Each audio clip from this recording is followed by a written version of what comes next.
Martin Keown, we're talking about Bournemouth. We understand that Patrick Vieira is one of the names under discussion as the next man possibly to take over from Jason Tindall. We're also hearing this morning from the South Coast that they're also chasing a very big name late applicants. Now, we'll find out whether or not that holds much truth. But on Vieira, now, of course, nobody knows Patrick Vieira better than you, Martin. What would your thoughts be on him going in at Bournemouth should he get the opportunity? Well, I think he's done the hard miles as a manager. He in 2013 was given the job to run the Man City reserve team. We did that to really good effect. Went off to the New York City, managed there for 3 seasons. Just done 3 seasons in Nice. It took New York to what was it, second in their. In the league that they were in, went out in the playoffs, which was a decent effort. Each year you saw an improvement, and he lost his job around Christmas time. So I think he's somebody that has got great leadership qualities. He knows exactly what he wants. He loves the game. He wants to be a manager.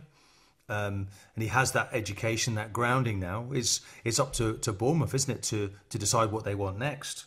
You know, with the situation they had with Eddie Howe, they kept Tyndall on, and he was almost a part of the same broom, wasn't he? So maybe that was perhaps a mistake. Difficult, the fallout when you get relegated, you lose a number of players. Everyone's seeing everyone going out the door. It's difficult for the ones that remain, and maybe at that point it should have been a clean sweep. But I think it's a great opportunity for somebody.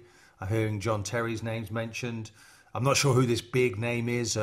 Maybe it's somebody with a bit more pedigree.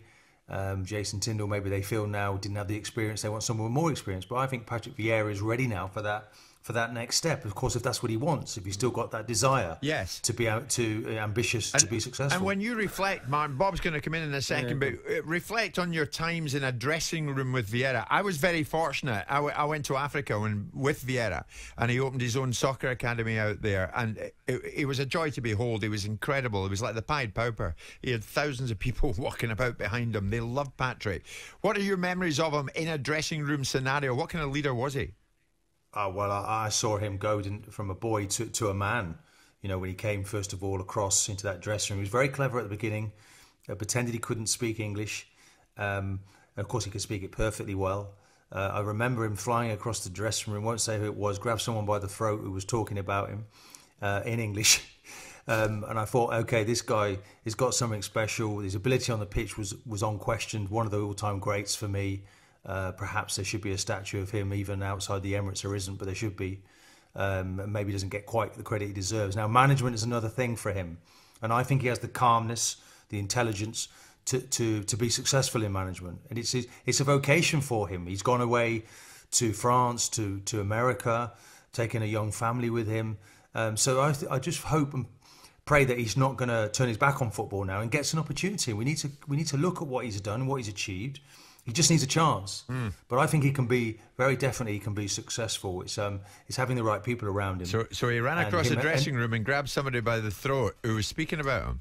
How did you get him off? Who was it, Martin? Come on. Come on, Martin. Who was it, Martin? It wouldn't have been a small character either. Patrick would always go for the biggest person, you know. That he was, not Adams. I'm not going to say who it was, but let's just say he wasn't happy, and he sorted that problem out, as he did many problems.